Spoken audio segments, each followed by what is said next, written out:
as you come across as you make your own learning system, you have SMS, you have mobile websites, and a mobile website is not just a small website. There are some things in it, and then we can come and we'll show you that are unique to mobile websites that are not in desktop websites. You have SMS and you have USSD. So all this will be used in the learning system.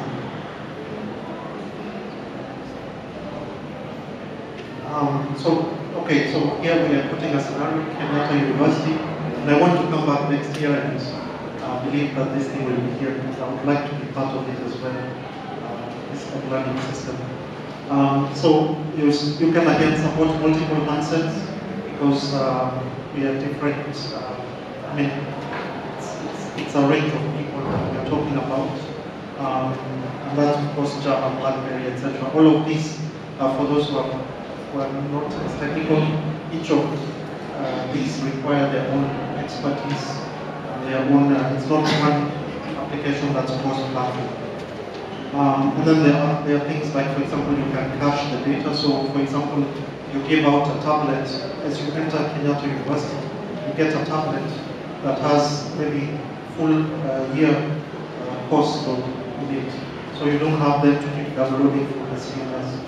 And that can also include multimedia, can also include PDF, not only text.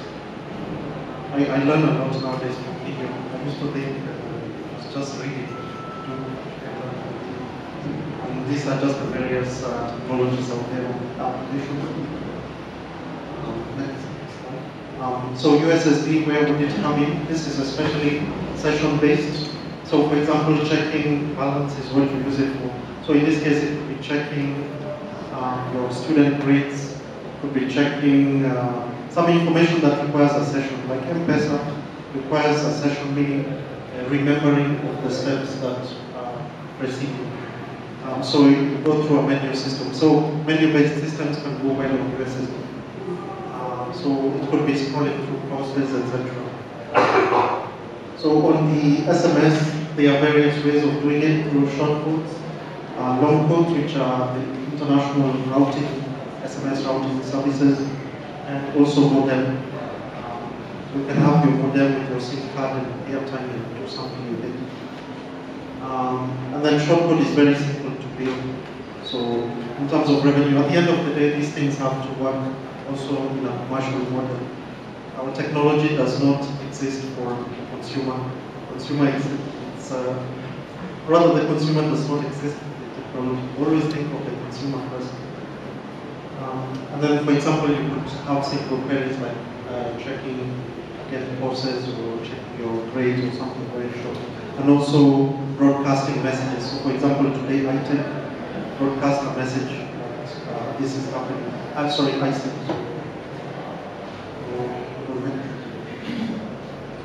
And then we are provisioning. This is how does the content arrive on the handset. And there are various ways. You can push it over the air. You can have it pre-installed in the device. You can also have, for example, the micro SIM cards containing the data. You can also have Bluetooth dispensers, so that means proximity. You come close to the terminal. So, for example, in campus you have Bluetooth terminals, and as you come close, you get the content. It activates you, whether it prompts you to download the content. And then there